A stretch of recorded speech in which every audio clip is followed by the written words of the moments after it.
हरि ओम। अष्टाधिकशततमोऽध्यायः। धृतराष्ट्र आदि के जन्म तथा भीष्म जी के धर्मपूर्ण शासन से कुरु देश की सर्वांगीण उन्नति का दिग्दर्शन। वैशंपायन जी कहते हैं, जन्मेजय, धृतराष्ट्र, पांडु और महात्मा विदुर, इन तीनों कुमारों के जन्म से कुरुवंश, कुरुजांगल देश और कुरुक्षेत्र, इन तीनों की बड़ी उन्नति हुई। पृथ्वी पर खेती की उपज बहुत बढ़ गई।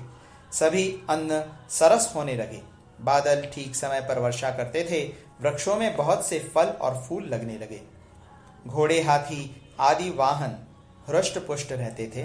मृग और पक्षी बड़े आनंद से दिन बिताते थे। फूलों और मालाओं में अनुपम सुगंध होती थी और फलों में अनोखा रस होता था।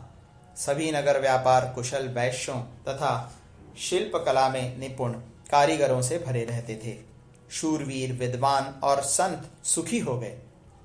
कोई भी मनुष्य डाकू नहीं था। पाप में रुचि रखने वाले लोगों का सर्वथा अभाव था। राष्ट्र के विभिन्न प्रांतों में सत्ययुग छा रहा था। उस समय की प्रजा सत्यव्रत के पालन में तत्पर हो स्वभावतः यज्ञ कर्म में लगी रहती और धर्मानुकूल कर्मों में संलग्न रहकर एक दूसरे को प्रसन्न रखती हुई सदा उन्नति के पथ पर बढ़ती जाती थी। सब लोग अभिमान और क्रोध से रहित तथा लोभ से दूर रहने वाले थे। सभी एक दूसरे को प्रसन्न रखने की चेष्टा करते थे। लोगों के आचार व्यवहार में धर्म की ही प्रधानता थी।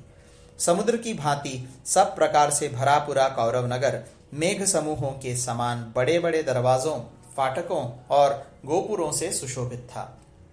सैकड़ों महलों से संयुक्त वह पुरी देवराज इंद्र की अमरावती के समान शोभा पाती थी। वहां के लोग नदियों, वनखंडों, बावलियों, छोटे छोटे जलाशयों, पर्वत शिखरों तथा रमणीय काननों में प्रसन्नतापूर्वक विहार करते थे।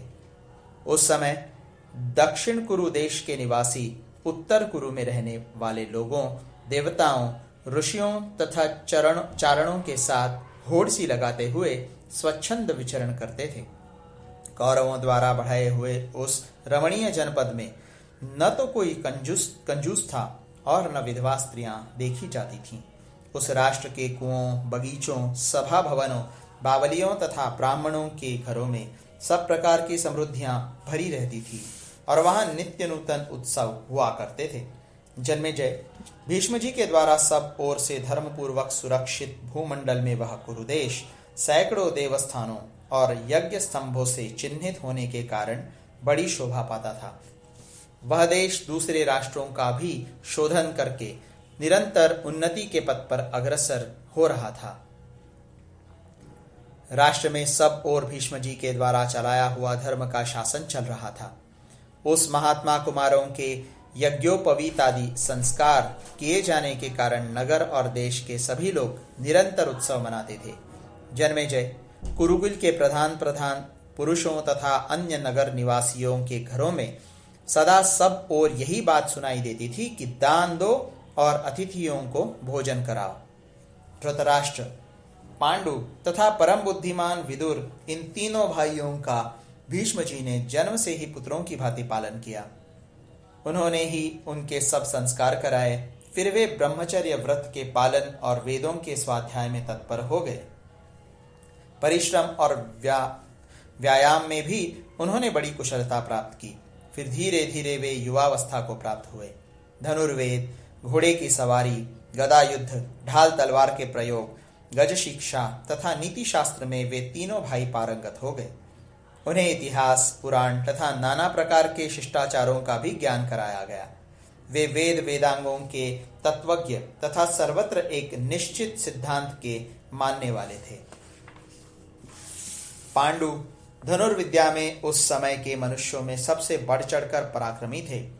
इसी प्रकार राजा धृतराष्ट्र दूसरे लोगों की अपेक्षा शारीरिक बल में बहुत बढ़कर थे।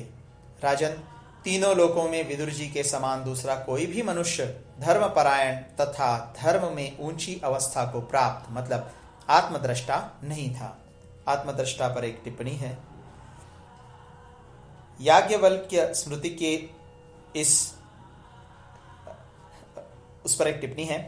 अयम तु परमो धर्मो यद योगेनात्म दर्शनम याज्ञवल्क्य स्मृति के इस कथन के अनुसार आत्मदर्शन ही सबसे उत्कृष्ट धर्म है। अब आगे। नष्ट हुए शांतनु के वंश का पुनः उद्धार हुआ देख समस्त राष्ट्र के लोग परस्पर कहने लगे, वीर पुत्रों को जन्म देने वाली स्त्रियों में काशीराज की दोनों पुत्रियां सबसे श्रेष्ठ हैं। देशों में कुरुजांगल देश सबसे उत्तम है। संपूर्ण धर्मज्ञों में भीष्म जी का स्थान सबसे ऊंचा है तथा नगरों में हस्तिनापुर सर्वोत्तम है। धृतराष्ट्र अंधे होने के कारण और विदुर जी पारशव मतलब शूद्रा के गर्भ से ब्राह्मण द्वारा उत्पन्न होने से राज्य न पा सके, अतः सबसे छोटे पांडु ही राजा हुए। एक समय की बात है, संपूर्ण नीतिज्ञ पुरुषों में श्रेष्ठ गंगानंदन भीष्म जी धर्म के तत्व को जानने वाले विदुर जी से इस प्रकार न्यायोचित वचन बोले। इस प्रकार श्री महाभारत आदि पर्व के अंतर्गत संभव पर्व में पांडु राज्याभिषेक विषयक 108वां अध्याय पूरा हुआ।